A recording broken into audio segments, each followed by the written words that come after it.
HD सच्ची कहानियों पर आप सभी का स्वागत है। मैं विधवा हो गई थी। मेरा एक 8 साल का बेटा भी था और मैं शादी करना चाहती थी, लेकिन मेरा बेटा मेरी शादी के आगे आ गया और फूट फूट कर रोने लगा। नहीं माँ, मैं आपको अपने पापा से बेवफाई नहीं करने दूंगा।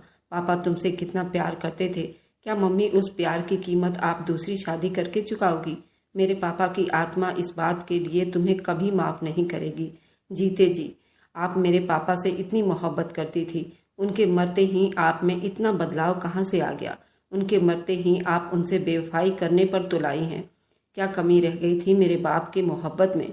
लेकिन उस वक्त मैं बहुत मजबूर थी। अपने बेटे को समझाना चाहती थी कि बिना पति के समाज मुझे गंदी निगाहों से देखेगा और यही समाज मुझसे जीने का हक भी छीन लेगा। अगर मैं बाहर निकलकर कमाने लगी तो भी मुझे बदचलन कहा जाएगा। अगर घर में अपने पेट बांध कर रही तब भी मेरे देवर और जेठों की निगाह मुझ पर गंदी रहेगी। मैं क्या करूं? इस समाज से पीछा छुड़ाने के लिए मुझे अपनी शादी करनी ही पड़ेगी। लेकिन मैं अपने बेटे को क्या समझाती? फिर मैंने वह कर दिखाया जो आज तक एक साहस भरी औरत ही करती आई है। मैं बहुत मजबूर औरत थी, लेकिन अपनी मेहनत और लगन से मैंने वह सब कुछ हासिल कर लिया था जो करने के लिए इंसान को बहुत कुछ झेलना पड़ता है और सहना भी पड़ता है। खासकर जब उसका हमसफर उसके साथ नहीं होता, तब उसको जमाने भी और अपनी भी परवाह होती है। सबको नज़र में रखकर उसको अपने आगे की सीढ़ी चढ़नी होती है, जो बहुत ही कठिन होती है। समाज एक औरत को अकेला जीने नहीं देती, चाहे वह औरत गलत ना हो तब भी। मेरे साथ भी कुछ ऐसे ही परिस्थितियां आई थी, जिससे लड़कर मैं एक स्ट्रॉन्ग औरत बन चुकी थी। अब चाहे जितना मर्जी सैलाब आए, उससे मुझे कोई फर्क नहीं पड़ेगा। एक मर्द चाहे जितना आवारा जुआरी शराबी हो, उसको अगर रहने के लिए किराए का मकान चाहिए तो उसको ऐसा कोई प्रूफ नहीं देना पड़ता। और अगर वहीं पर एक औरत चाहे कितनी भी ईमानदार हो, वह अकेले रहने के लिए अगर किराए का मकान ढूंढे तो उसे बड़ी मुश्किलों का सामना करना पड़ता है। उसको कई प्रूफ समाज को देना पड़ता है। सबसे पहले उस औरत का कैरेक्टर कैसा है, और फिर उसके बाद कोई उसका रिश्तेदार जो उसका जमानत दे सके। इस भेदभाव को समाज से जड़ से उखाड़ फेंकना चाहिए। मेरी कहानी भी कुछ ऐसे ही। अब सुनिए मेरी पूरी कहानी। मेरा नाम निधि है। मैं बहुत खूबसूरत थी, इसलिए छोटी उम्र से ही मेरे रिश्ते आना शुरू हो गए थे। तभी मेरी शादी मेरे पापा ने 17 साल की उम्र में अपने ही दोस्त के बेटे अनूप से करवा दी। अनूप मुझसे बहुत प्यार करते थे। जब तक वे जिंदा थे मुझे कभी किसी चीज़ की कोई परेशानी नहीं हुई थी। हमारी जिंदगी के 10 साल बड़ी आराम से बीते थे, लेकिन उनके अचानक मृत्यु के बाद मेरे ससुराल वालों ने मेरा जीना हराम कर दिया था। उनकी आंखों में मेरा जीना खटकने लगा था, क्योंकि मेरे साथ मेरा एक 8 साल का बेटा भी था। और मेरे देवर और जेठ ये बात अच्छी तरह से जानते थे कि अगर मुझे अभी और इसी वक्त घर से ना निकाला गया तो मेरा बेटा जायदाद का हकदार बनकर खड़ा हो जाएगा। मैं जैसे तैसे बड़ी मुश्किल से अपने ससुराल में ही अपने कदम को जमाए रखना चाहती थी। मेरे जेठ ने यह फैसला सुना दिया कि अब मुझे ये घर छोड़कर जाना होगा, क्योंकि एक जवान औरत का पति के बगैर इस घर में रहना अच्छा नहीं है। मगर मैं अच्छी तरह जानती थी ये बात क्यों कह रहे हैं। लेकिन मेरे पास इस घर के अलावा और कोई ठिकाना भी नहीं था। मेरा बूढ़ा बाप मर चुका था। मेरा भाई शादीशुदा था। मैं जानती थी कि मेरी भाभियाँ 4 दिन से ज़्यादा मुझे बर्दाश्त नहीं कर सकेंगी। मैं अपने ससुराल वालों के कदमों में गिर गई और उनसे भीख मांगने लगी। इस घर से मुझे और मेरे बच्चे को ना निकाला जाए। बेशक मुझे मेरे पति की जायदाद में से कोई हिस्सा मत दो, लेकिन मेरे ससुराल वालों को मुझ पर जरा भी तरस नहीं आया। उन्होंने मुझे और मेरे बेटे को उस घर से निकाल दिया।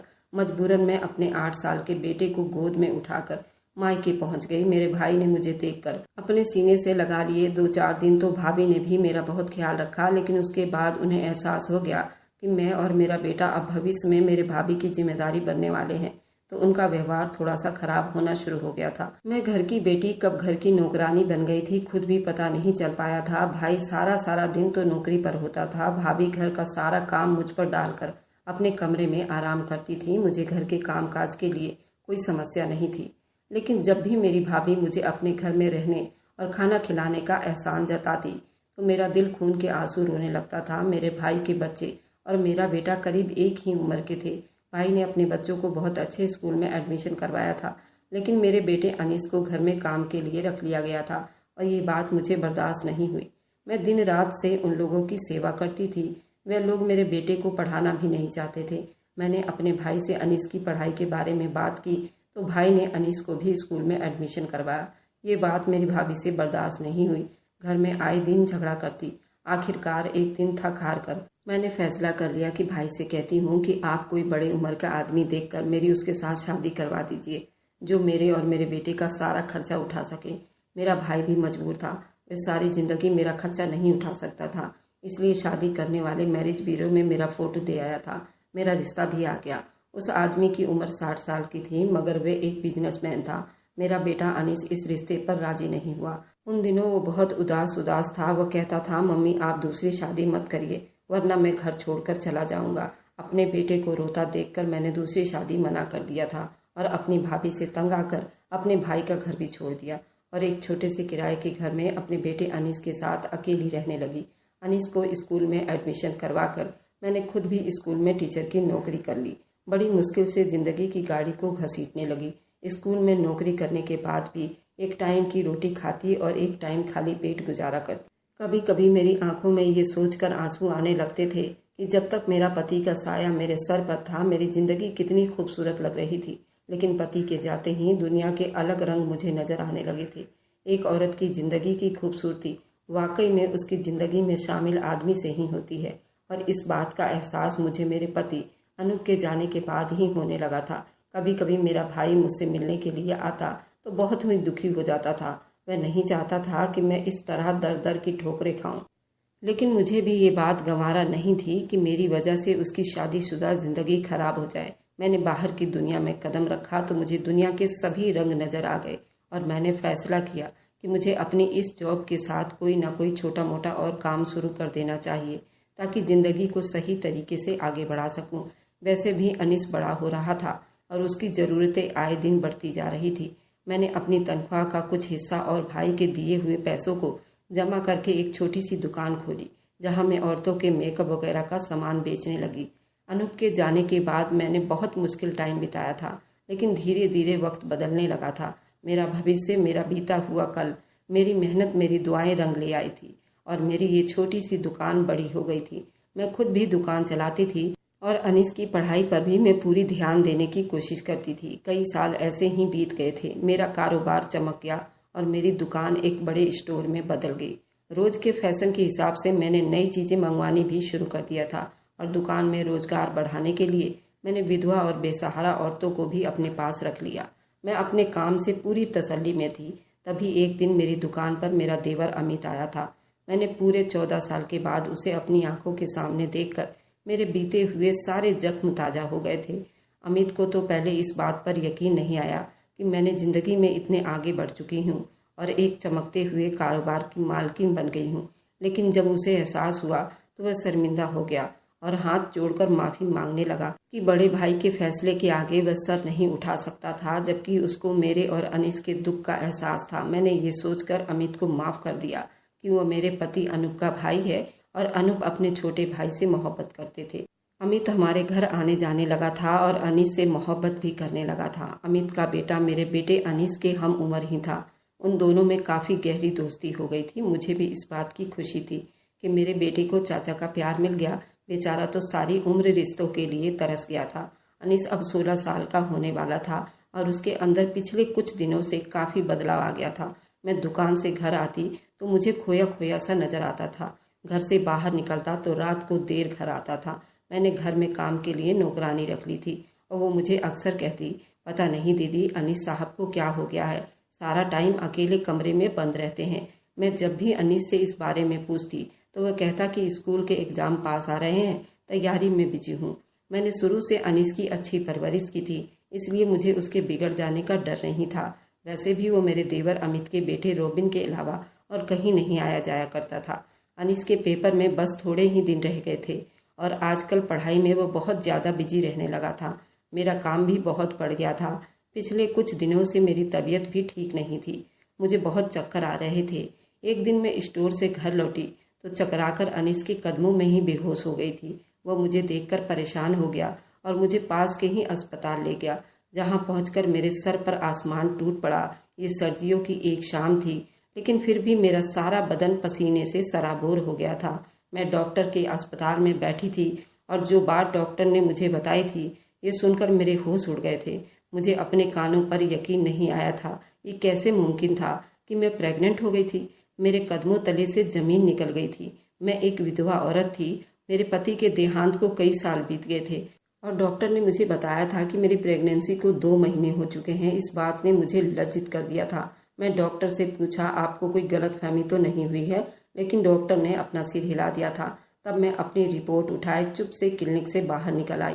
बाहर मेरा बेटा खड़ा था। मुझे देखकर फिक्र से पूछने लगा, माँ सब ठीक तो है ना? डॉक्टर ने क्या कहा है? आप अचानक बेहोश हो गई थी।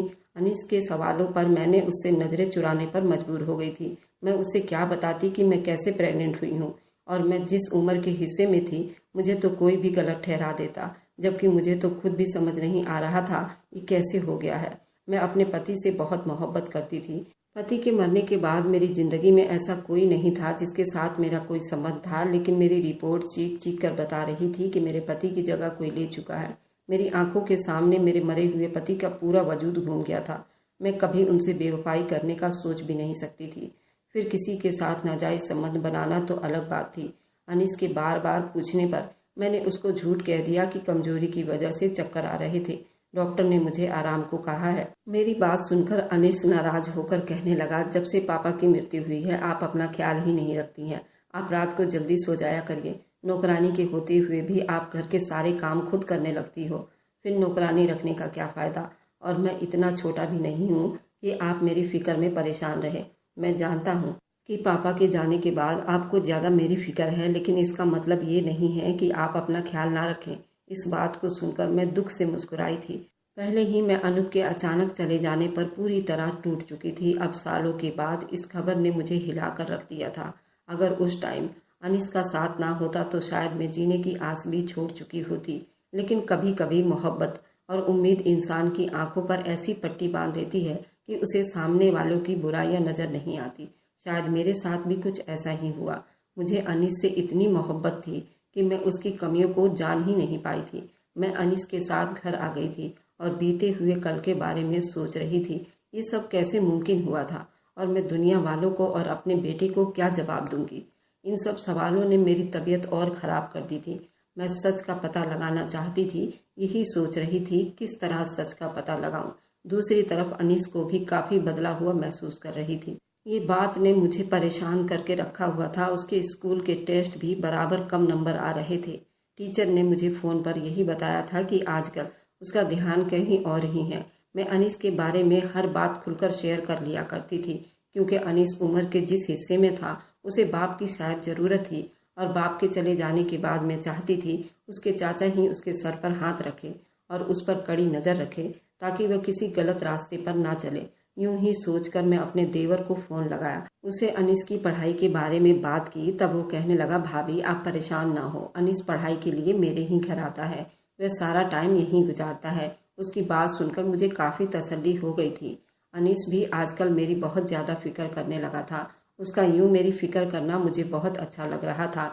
मेरा बेटा जवान हो गया था, लेकिन मैं इस प्रेगनेंसी का क्या करती जो मेरे पेट में पल रहा था। डॉक्टर ने मुझे साफ कहा था कि आप उम्र के जिस हिस्से में हैं गलती से भी बच्चे को खराब करने के बारे में मत सोचिए। इसलिए मेरे पास उसके सिवा और कोई चारा ही नहीं था। मैं ये पता लगाऊं कि ये बच्चा किसका है। दुकान के अलावा ना ही मैं कहीं आती जाती थी, ना ही मेरा किसी के साथ कोई ऐसा रिश्ता था।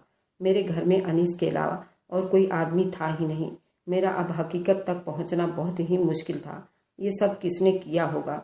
जो कुछ भी हुआ था वो मेरे जानकारी में बिल्कुल भी नहीं था। यकीनन रात के अंधेरे का ही सहारा लिया गया होगा। ये सोचकर मैं अपनी नौकरानी के आगे एक शर्त रखा। अगर रात को वो मेरी जगह मेरे बिस्तर पर सो जाए तो मैं उसे 5,000 रुपये का इनाम दूंगी। वह खुशी खुशी 5,000 की लालच में राजी हो गई। मैंने उसे अपने बिस्तर पर लिटाकर उसके मुंह तक कंबल उड़ा दिया और कहा कि जब मेरी मर्जी होगी तभी वह वहां से उठेगी। फिर मैं खुद आंगन की तरफ खुलने वाले कमरे की खिड़की के पास जाकर छुप गई थी। कुछ भी मालूम नहीं था कि मेरे इस तरह करने से मुझे पता चलेगा या नहीं कि मेरे साथ जो भी कुछ हुआ है उसका जिम्मेदार कौन है। लेकिन इतना तो मुझे अंदाजा हो गया था कि किसी ने रात के गहरे सन्नाटे का फायदा उठाकर मेरे दामन पर यह दाग लगाया है। काफी देर वहां खड़े रहने के बाद अनीस ने भी कोई हलचल नहीं की थी। फिर जब मैं बहुत देर तक रुकने का इरादा कर लिया तो अचानक से कमरे का दरवाजा खुला था। तब मैंने सांस रोककर कमरे के अंदर का मंजर देखने लगी। ये देखकर मेरी जान ही निकल गई थी। आधी रात को मेरे कमरे में कोई और नहीं बल्कि मेरा बेटा आया था। जिसने मुझे कहा था कि वह सारी रात मेरे देवर के लड़के रोबिन के साथ गुजारने वाला है। और कुछ देर पहले ही मैंने अपने देवर अमित को भी फ़ोन करके इस बात की तसल्ली में ले ली थी। वह उसी के घर में मौजूद है। फिर अनीस इस वक्त यहाँ क्या कर रहा था? मैं हैरान होकर उसे देख रही थी। वह दबे पांव मेरे बिस्तर पर आया था। अब करीब आते ही उसने नौकरानी को अपनी माँ समझकर उसके पैरों को पकड़कर हिलाया था, जैसे चेक कर रहा हो कि मैं गहरी नींद सो रही हूँ या नहीं। मुझे कुछ समझ नहीं आ रहा था ये सब क्या कर रहा है। कहीं उसने तो मेरे साथ कुछ गलत नहीं किया, ऐसा ख्याल आते ही मुझे अपनी सोच पर शर्मिंदगी होने लगी। मैं एक माँ थी, अपने बेटे के बारे में ऐसा गलत बात कैसे सोच सकती थी। जब अनीस को यकीन हो गया कि नौकरानी यानी कि मैं गहरी नींद सो रही हूँ, तब उसने धीरे से जाकर मेरी अलमारी में से काफ़ी सारे पैसे निकाल लिए। अनीस की हरकत देखकर मैं बहुत ज़्यादा परेशान हो गई थी और खुद को कमरे से बाहर आने से रोक न पाई। मैं तेजी से घूमकर जैसे ही अपने कमरे के दरवाजे तक पहुंची, अनीस कमरे से बाहर निकल रहा था। मुझे अपने सामने खड़ा देखकर उसके पैरों तले से जमीन निकल गई थी। मैं गुस्से में अनीस से पूछा, ये सब क्या है? और उसकी जेब में हाथ डालकर नोटों की गड्डी निकाल ली और उसके चेहरे पर एक जोरदार थप्पड़ मारा और कहा कि मैं तुम पर आंख बंद करके भरोसा करती थी और तुमने मेरे भरोसे को ही ठेस पहुंचा दिया है। अब सच सच बताओ, ये सब क्या हो रहा है? तुम आधी रात को मेरे कमरे में से ये पैसे लेकर कहाँ जा रहे हो? मैंने जिंदगी में पहली बार अनीस के मुंह पर थप्पड़ मारा था। ये थप्पड़ खाकर तो उसकी आंखों से आंसू बहने लगे थे। उसने रोते हुए बताया कि मेरे देवर के बेटे रोबिन ने उसे नशे की लत में डाल दिया है और उसी नशे के लिए उसे पैसों की ज़रूरत पड़ती है। वह अपने दोस्तों के साथ मिलकर सारी रात अलग अलग नशे करता है। अनीस की बात सुनकर मेरे होश उड़कर रह गए थे।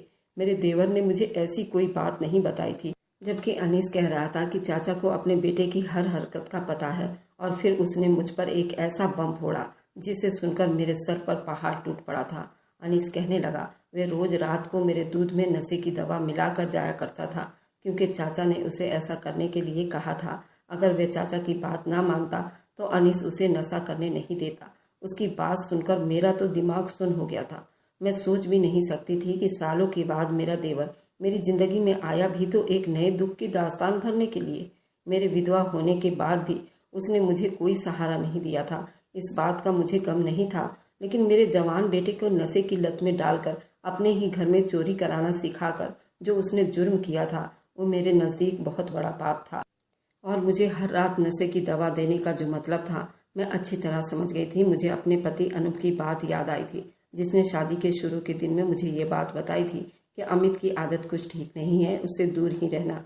लेकिन उस वक्त मैं अनूप की बात को समझ नहीं पाई थी। आज इतने सालों बाद मुझे उस बात का मतलब समझ आया था। अमित ने एक दफा फिर मेरी हस्ती बस्ती दुनिया को आग लगाने की कोशिश की थी, लेकिन वजह मुझे मालूम नहीं थी। अब मैंने अनीस को सख्ती से कहा कि वह आइंदा नशे के बारे में सोचेगा भी नहीं, और मैं खुद आधी रात को ही अमित के घर पहुंच गई और उसके पत्नी के सामने ही अपने सारे सवाल पूछने लगी। पहले तो वह गूंगा रह गया, फिर उसने सारी हकीकत बयां कर दी। अनूप की मौत के बाद मुझे घर से निकालकर उन लोगों ने हमारी जायदाद पर कब्जा कर लिया था, लेकिन अमित अपनी अय्याशी की वजह से उस जायदाद को संभाल ना सका और हर चीज बेच दी। बहुत मुश्किल से नौकरी करके वह गुजारा कर रहा था। जाहिर है वे लोग अच्छे खासे लगते थे, लेकिन हकीकत में वे अंदर से बिल्कुल खोखले हो चुके थे। वह अपने बच्चों की परवरिश भी ठीक तरह से नहीं कर सका था। उसका जवान बेटा नशे जैसी हालत में पड़ गया था। जब अमित ने मुझे इतने बड़े कारोबार को चलाते हुए देखा तो उसकी नीयत कारोबार के साथ साथ मुझ पर भी खराब हो गई थी, क्योंकि मैं अभी भी बहुत खूबसूरत थी। उसने मेरे बेटे को अपना निशाना बनाया और उसे नशे की लत में डालकर हर रात मेरे साथ गलत काम करता रहा, यहाँ तक कि मैं प्रेग्नेंट हो गई। उसने सोचा था कि जब मैं प्रेग्नेंट हो जाऊंगी तो अपनी बदनामी के डर से शादी के बारे में सोचूंगी और खुद तुम मुझसे शादी कर लोगी। इस तरह वो मेरे जमे जमाए कारोबार का मालिक भी बन जाएगा और नशे की वजह से अनीस भी उसके रास्ते का कांटा निकल जाएगा। अमित की हकीकत जानकर मेरे होश उड़ गए थे। पहले ही मैंने अपनी जिंदगी में क्या कम तकलीफ उठाई थी, जो अब अमित मेरे लिए इतनी नई मुसीबत बनकर खड़ा हो गया था। मैंने उसे कहा कि अब ये सपना देखना छोड़ दे। मुझे मजबूर समझकर वो मुझे इस्तेमाल करेगा, मैं मजबूर होकर इस्तेमाल होती चली जाऊंगी। मैं वहां से निकलकर सीधे पुलिस स्टेशन गई। मैंने अमित पर मुकदमा दर्ज करवा दिया था, उसके बेटे रोबिन पर भी, जिसने मेरे मासूम बेटे को नशे की आदत में डाला था। वे दोनों बाप बेटा जेल में थे और वे अपने किए की सजा भुगत रहे थे। और भगवान की करनी ऐसी हुई कि मेरी प्रेगनेंसी खुद ब खुद खराब हो गई थी। उस वक्त के बाद मैंने कभी दोबारा उस रिश्ते पर भरोसा नहीं किया था। आज मैं पलटकर अपनी पूरी जिंदगी देखती हूँ। मुझे लगता है मेरा विधवा होना शायद मेरा पाप बन गया था। हमारे समाज में एक विधवा औरत का जीने का हक क्यों नहीं दिया जाता? अगर वह अपनी औलाद की खातिर दूसरी शादी नहीं करना चाहती तो उसे समाज में इस कदर क्यों जलील और रुस्वा किया जाता है? क्या मुझे इस वक्त अपने बेटे को छोड़कर दूसरी शादी कर लेनी चाहिए थी? क्या शादी के बाद मेरे बेटे को वो प्यार मिलता जिसका वह हकदार था? आप सब लोग मुझे कमेंट में ज़रूर बताइए। मेरे इन सवालों को जवाब ज़रूर दीजिए। अगर आपको आज की कहानी पसंद आई है तो वीडियो को ज़रूर लाइक कीजिएगा और अपने दोस्तों के साथ शेयर भी कीजिएगा। और हाँ, अगर आपने अभी तक हमारे चैनल को सब्सक्राइब नहीं किया है तो ज़रूर सब्सक्राइब कर लीजिए। मिलते हैं हम अपनी कल की एक नई दिलचस्प कहानी के साथ। मुझ पर सदा अपना प्यार और स्नेह बनाए रखें। सभी को मेरा प्यार भरा नमस्कार दोस्तों।